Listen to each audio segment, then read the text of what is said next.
Good morning students, again we are here. आज हम लोग पढ़ेंगे SN1 और SN2 रिएक्शंस। SN1 और SN2 बहुत इंपॉर्टेंट रिएक्शन है, बोर्ड में हर साल आपको आना ही आना है। ठीक, देखिए सबसे पहले SN का मतलब क्या होता है? SN का मतलब होता है सब्स्टिट्यूशन, न्यूक्लियोफाइल। ठीक है, सब्स्टिट्यूशन न्यूक्लियोफाइल मतलब ऐसी सब्स्टिट्यूशन रिएक्शन जो न्यूक्लियोफाइल के द्वारा कंप्लीट होती है उसे SN रिएक्शन कहते हैं। ये दो प्रकार की होती है, having of two types, SN1 और SN2। SN1 substitution nucleophile, substitution nucleophile, one for unimolecular. SN2 substitution nucleophile बाइमॉलिक्यूलर।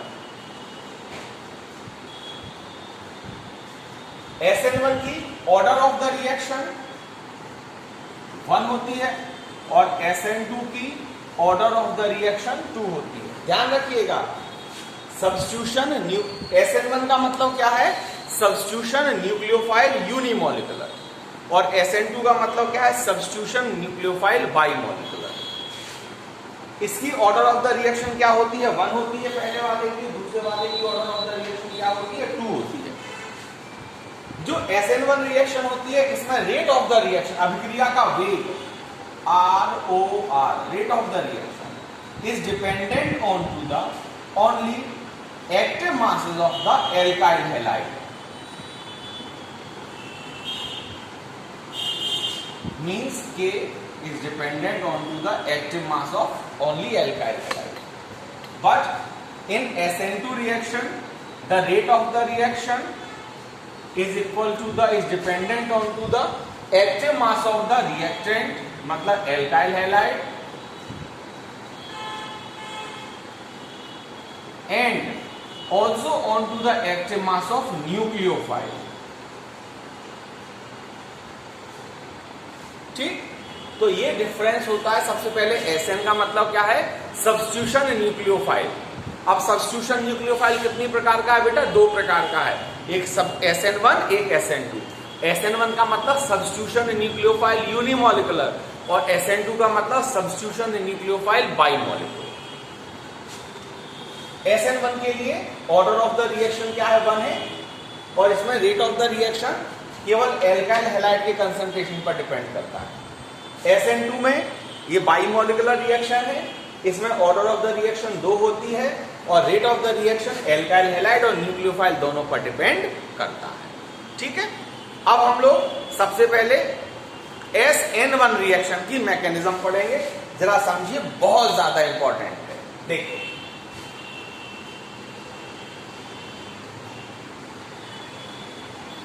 जो सबसे पहली बात याद रखिए, जो SN1 रिएक्शन है, SN1 रिएक्शन जो होती है हमारी, ये प्राइमरी, ये टर्शरी एल्काइल हैलाइड पर। टर्शरी एल्काइल हैलाइड मतलब देखो, it is a tertiary alkyl halide.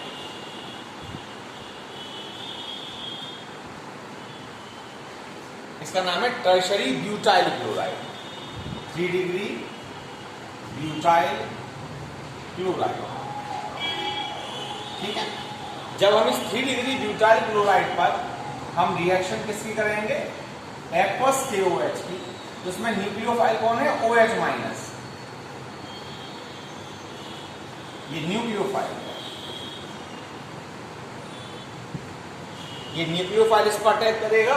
तो जब न्यूक्लियोफाइल इस पर अटैक करेगा तो हमारा प्रोडक्ट बन जाएगा एल्कोहल और क्लोरो रिलीज हो जाएगा। ये लीविंग ग्रुप है, ये क्लोरो क्या है? Leaving group. लीविंग ग्रुप मतलब रिलीज हो जाएगा। अब सबसे पहले हम लोग देखेंगे कि इसकी मैकेनिज्म कैसे हो, रिएक्शन की मैकेनिज्म। फर्स्ट ऑफ ऑल, सबसे स्टेप 1, फर्स्ट स्टेप मैकेनिज्म में सबसे पहले क्या होगा कि हमारा जो टर्शरी एल्काइल हैलाइड है, जरा देखिए, गौर से देखेंगे हम लोग, ये जो टर्शरी एल्काइल हैलाइड है, देखो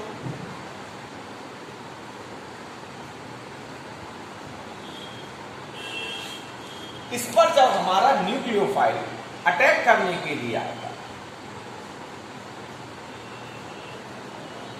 तो ये टर्शरी एल्काइल हैलाइड पर हमारा न्यूक्लियोफाइल कहां से अटैक करेगा? देखो, सबसे पहली चीज, सामने से अटैक नहीं कर सकता इस पर। नो, क्यों नहीं हो सकता सामने से अटैक?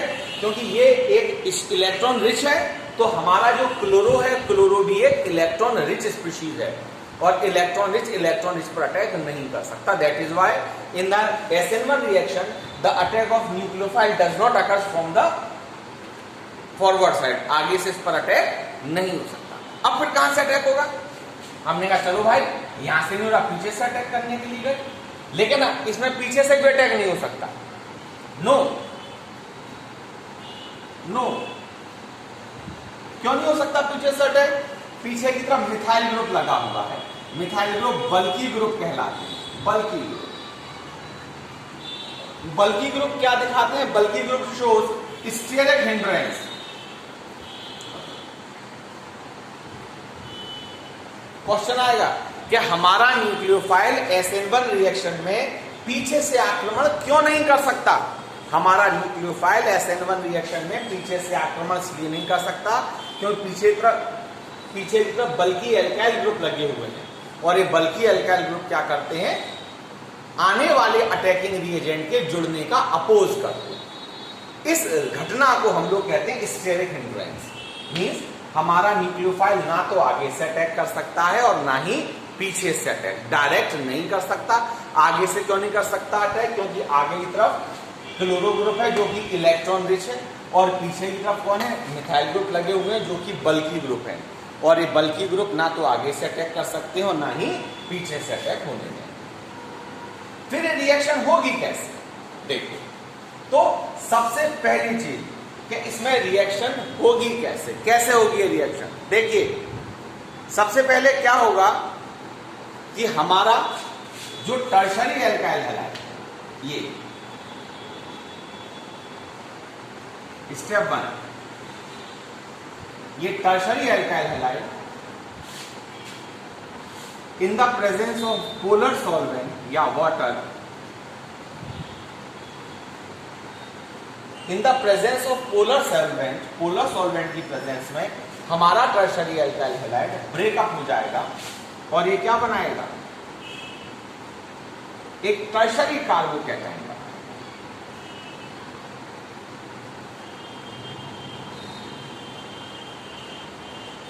क्या बनाएगा? एक 3 degree carbocation, 3 degree butyl carbocation. इस 3 डिग्री ब्यूटाइल कार्बोकैटायन पर अगर आप देखेंगे तो sp2 हाइब्रिडाइजेशन, ठीक है। अब इस 3 डिग्री ब्यूटाइल कार्बोकैटायन पर हमारा न्यूक्लियोफाइल क्या करेगा? अटैक करेगा। देखो, स्टेप 1, स्टेप 2, पहला स्टेप, दूसरा स्टेप। सेकेंड स्टेप में क्या होगा? ये जो 3 डिग्री ब्यूटाइल कार्बोकैटायन है, इस 3 डिग्री ब्यूटाइल कार्बोकैटायन पर हमारा न्यूक्लियोफाइल आक्रमण करेगा। अब यहां ध्यान से देखिए, ये न्यूक्लियोफाइल दो तरफ से आक्रमण कर सकता है, एक यहां से, एक ये वाला यहां से भी अटैक कर सकता है और ये वाला यहां से भी अटैक कर सकता है। तो हमारा इस टर्शरी कार्बोकैटायन पर हमारा न्यूक्लियोफाइल दो तरफ से आक्रमण कर सकता है, आगे से भी और पीछे से भी। अगर ये आगे से अटैक करता है,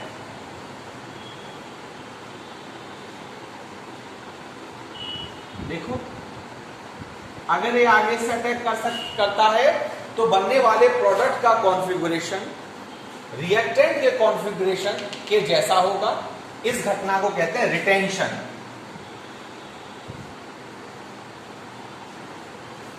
और अगर हमारे न्यूक्लियोफाइल ने पीछे से अटैक किया, कहां से अटैक किया? पीछे से अटैक किया। देखो, इसमें कहां से अटैक कर रहा है? ये पीछे से। और अगर ये पीछे से अटैक करेगा तो हमारे बनने वाला जो प्रोडक्ट होगा, उस प्रोडक्ट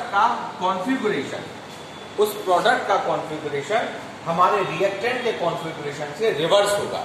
इसे इन्वर्जन कहेंगे। क्या कहेंगे? इन्वर्जन। मतलब अगर हमारा रिएक्टेंट डी फॉर्म है, कैसा फॉर्म है? D form. कैसा फॉर्म है? D form.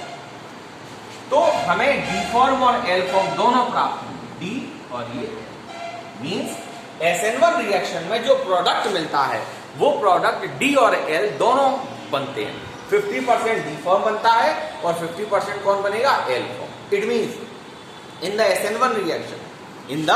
SN1 रिएक्शन जो हमारा प्रोडक्ट बनता है वो प्रोडक्ट एक रेसमिक मिक्सचर होता है। रेसमिक मिक्सचर मतलब जिसमें डी फॉर्म और एल फॉर्म बराबर मात्रा में उपस्थित होते हैं। फिर से देखिए, सबसे पहले टर्शरी अल्काइल हैलाइड, ये टर्शरी अल्काइल हैलाइड पर हमारा OH नेगेटिव अटैक करने के लिए आया। तो ये OH नेगेटिव ना तो आगे से आक्रमण कर सकता है और ना ही पीछे से। आगे से आक्रमण इसलिए नहीं कर सकता कि OH एक इलेक्ट्रॉन रिच न्यूक्लियोफाइल है और हमारा क्लोरो भी एक इलेक्ट्रॉन रिच न्यूक्लियोफाइल है, इसलिए क्लोरो पर आक्रमण नहीं कर सकता। अब हमारा OH पीछे से आक्रमण करने के लिए गया, लेकिन पीछे की तरफ आक्रमण नहीं कर सकता, तो पीछे की तरफ मिथाइल ग्रुप लगे हुए हैं और ये मिथाइल ग्रुप बल्की ग्रुप कहलाते हैं। बल्की ग्रुप क्या करते हैं? आने वाले अटैकिंग रिएजेंट के जुड़ने का अपोज करते हैं। इस घटना को हम लोग क्या कहते हैं? Steric hindrance. मींस हमारे टर्शरी अल्काइल हैलाइड पर पीछे की तरफ से आक्रमण इसलिए नहीं हो सकता कि पीछे की तरफ स्टेरिक हिंड्रेंस लगता है और आगे की तरफ से इलेक्ट्रॉन द्वारा रिपल्सिव फोर्स लगता है। तो अब ये रिएक्शन होगी कैसे? सबसे पहले tertiary alkyl halide in the polar solvent पर डाले जाने पर हमारे टर्शरी अल्काइल हैलाइड में आयनाइजेशन होगा और आयनन के फलस्वरूप हमारा एक टर्शरी कार्बोकैटायन बनेगा। इस टर्शरी कार्बोकैटायन में न्यूक्लियोफाइल का अटैक आगे और पीछे दोनों तरफ से हो सकता है। अगर आगे की तरफ से होगा तो बनने वाले प्रोडक्ट का कॉन्फ़िगरेशन रिएक्टेंट के कॉन्फ़िगरेशन जैसा होगा। तो अगर हमारा रिएक्टेंट डी फॉर्म था तो हमारा प्रोडक्ट भी क्या होगा? D form. और अगर हमारा रिएक्टेंट और अगर अटैक पीछे से हुआ तो हमारा प्रोडक्ट एल फॉर्म बनेगा। इसका अर्थात इसका कॉन्फ़िगरेशन रिएक्टेंट के कॉन्फ़िगरेशन से रिवर्स होगा। जब प्रोडक्ट का कॉन्फ़िगरेशन रिएक्टेंट के कॉन्फ़िगरेशन के जैसा होता है तो इस घटना को रिटेंशन कहा जाता है। क्या कहा जाता है? रिटेंशन। और जब प्रोडक्ट का कॉन्फ़िगरेशन रिएक्टेंट के कॉन्फ़िगरेशन के रिवर्स होता है तो इसे इन्वर्जन कहते हैं। अर्थात SN1 रिएक्शन में रिटेंशन और इन्वर्जन दोनों के फलस्वरूप प्रोडक्ट बनते हैं। तो जो हमारा प्रोडक्ट बनेगा वो ना तो डी होगा ना ही एल, बल्कि 50% डी होगा और 50% एल होगा। जब किसी केमिकल रिएक्शन में डी और एल बराबर बराबर मात्रा में बनते हैं तब इस घटना को हम लोग क्या कहते हैं? Racemic mixture. क्या कहते हैं? Racemic mixture. It means in the SN1 reaction racemic mixture हमें प्राप्त होता है। ओके, अब हम लोग बात करेंगे SN2 रिएक्शन। देखिए,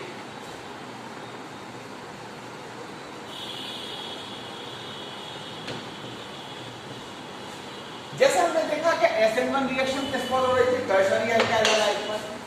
तो SN2 रिएक्शन किस पर होगी? Primary alkyl halide. देखो, ये हमारे पास एक प्राइमरी अल्काइल हैलाइड है और इस पर जब हम एल्कोहलिक एक्वस QH की रिएक्शन करते हैं तो एल्कोहल बनता है। Cl रिलीज हो गया, लीविंग ग्रुप है।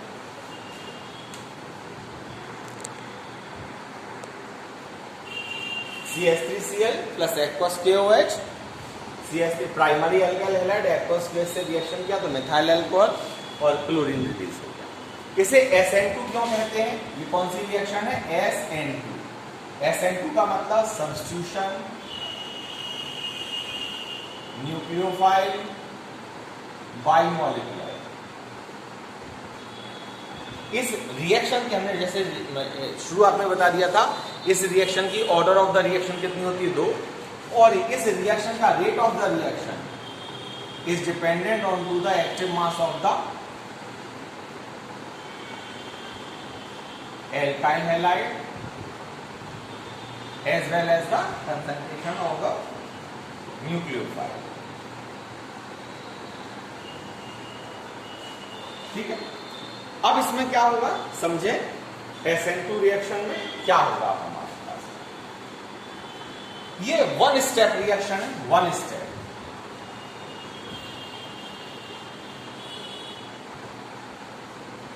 एक स्टेप में रिएक्शन। एक स्टेप में रिएक्शन कैसे होती है? देखिए, सबसे पहले क्या होता है जो हमारा टर्शरी एल्काइल हैलाइड है, ये टर्शरी एल्काइल हैलाइड पर हमारा न्यूक्लियोफाइल अटैक करने के लिए।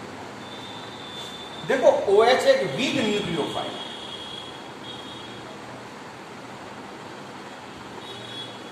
ठीक है।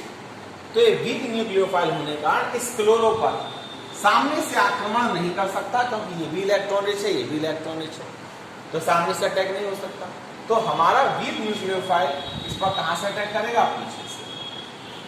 जब ये वीक न्यूक्लियोफाइल इस पर पीछे से अटैक करेगा तो देखो क्या, CH3Cl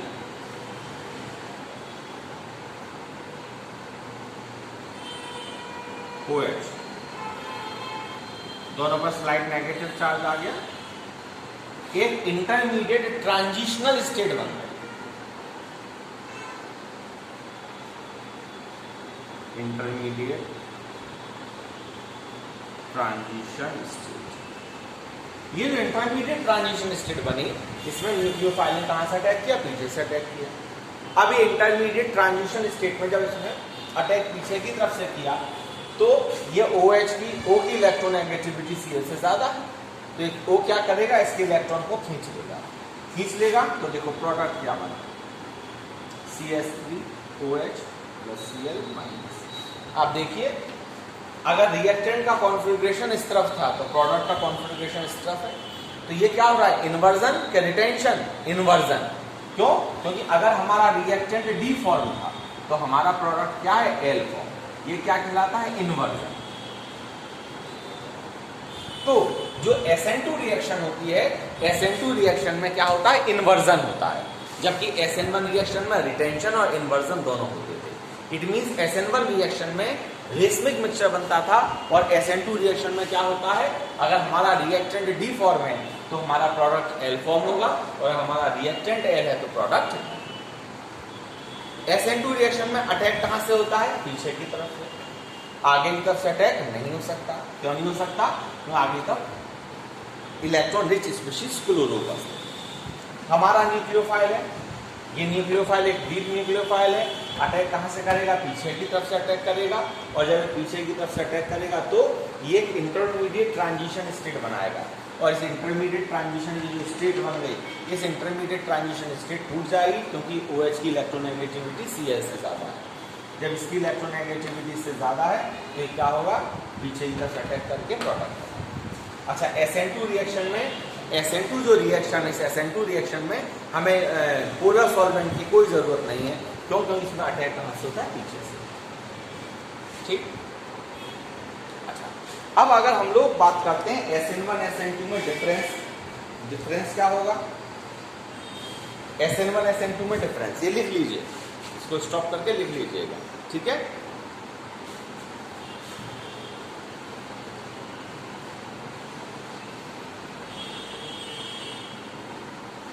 SN1 और SN2 पर सबसे ज्यादा रिएक्शंस आती हैं। आपको बस ये याद रखना है कि SN1 किस पर होता है? टर्शरी एल्काइल हैलाइड पर, और SN2 किस पर होता है? प्राइमरी एल्काइल हैलाइड पर। यदि कहीं पर भी प्राइमरी एल्काइल हैलाइड है तो वो SN2 से देगा, लेकिन कुछ एक्सेप्शनल केस होते हैं, अन्यथा की स्थिति में primary alkyl halide SN2 reaction देता है और tertiary alkyl halide SN1 reaction. ठीक है, ओके। अब नई चीज हम नए